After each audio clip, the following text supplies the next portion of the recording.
Today, let's talk about Bode Wilde, and specifically, what are the Islanders going to do with him in 22-23?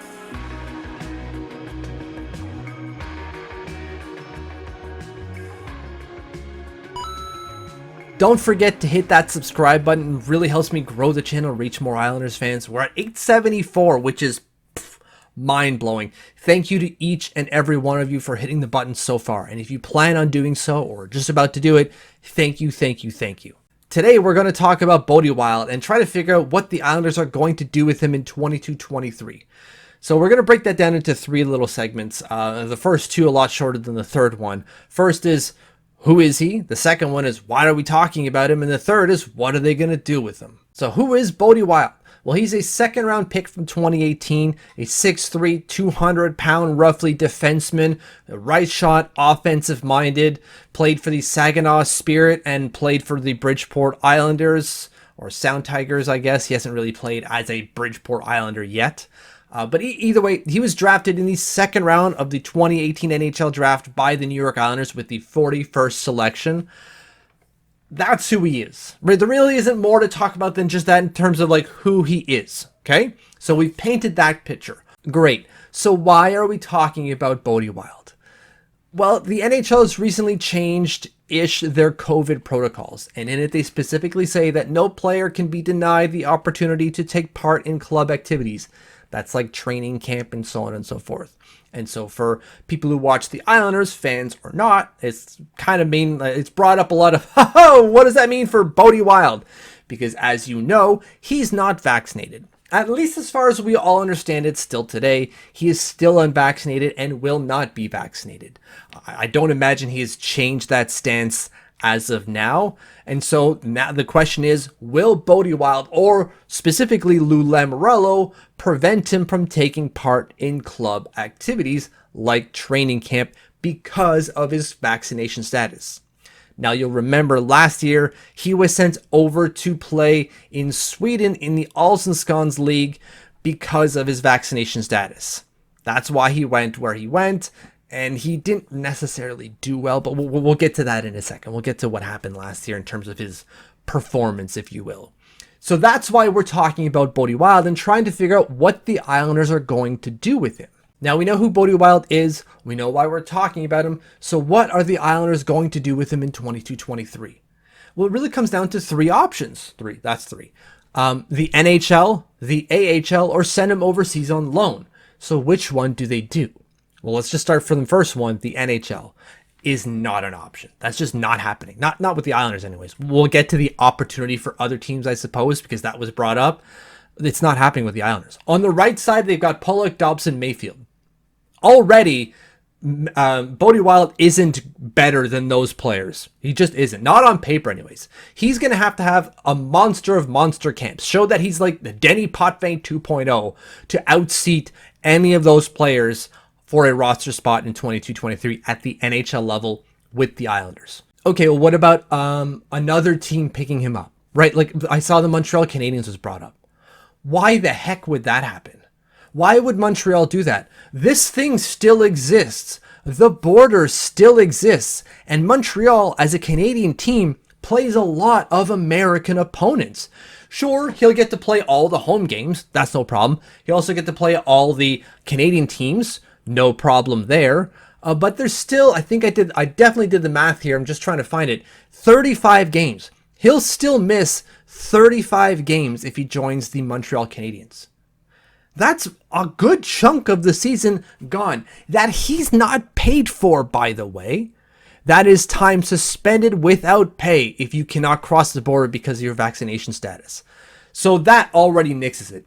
Maybe he joins an American team, but I can't see an American team willing to make a trade to put him at the NHL level this year. Because we have to remember, last season wasn't necessarily a good one for Bode Wilde. He put up 10 points in 40 games at the Allsvenskan level. That's the second tier of Swedish hockey. It's the SHL and then the Allsvenskan. He scored 10 points in 40 games. And his ice time, plummeted during the season. It started out high at 20, 24 minutes a game and then consistently dipped. There's a portion here on this graph where it just falls to the bottom. Those aren't games that he didn't play. Those are games that he suited and played it 0 minutes, 0 seconds. There's one in there where he plays 50 seconds. 50 seconds of ice time. Literally the entire game. So why is an NHL team going to come in and make a move for this guy?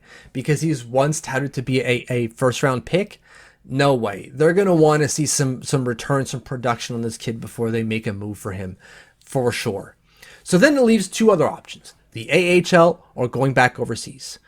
The AHL is certainly an option. It really is. While there's still the border issue, the Bridgeport Islanders play 2 Canadian teams the entire year, and it's over a single weekend in March. They'll play the Laval Rockets and the Belleville Senators in March, end of March, I think March 22nd, March 24th. Yes. So it's 2 games on the entire calendar that he'll miss. That's negligible. That's not really a lot of missed time. So I can see him sticking at the AHL level. We have to remember, like I just said, no one's going to make a move to bring in Bode Wilde. And if Lou Lamoriello doesn't want to keep him, well, he's going to have to show him off. And playing at the AHL level should be a way for Bode Wilde to show off and get a move somewhere else. Final option is sending him back overseas for a season-long loan. Is that an option? Yeah, of course it's an option. Lou Lamoriello could pull the plug on a loan, sending him somewhere else. We have to remember that he will miss time. He's going to miss games no matter what because of his vaccination status, whether he plays at the NHL level, which is very much unlikely, and not even merited, I would say, just on his performances, and then the AHL level. He's going to miss time because of his vaccination status. That won't necessarily be the case in Sweden, where there's no cross-border travel, assuming he's not playing for a CHL squad.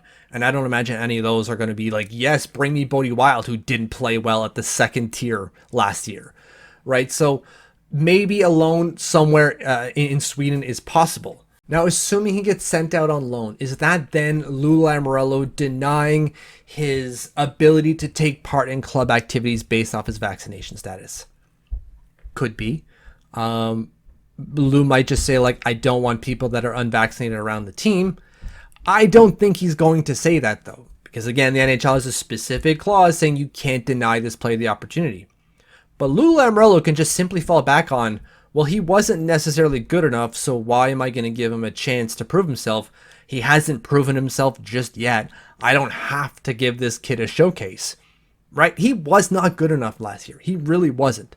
So he doesn't have to invite him to training camp. He didn't do that for Josh Ho-Sang. Why is he going to do that for him? And that is irregardless of his vaccination status. That's just Lou Lamoriello looking at the performance.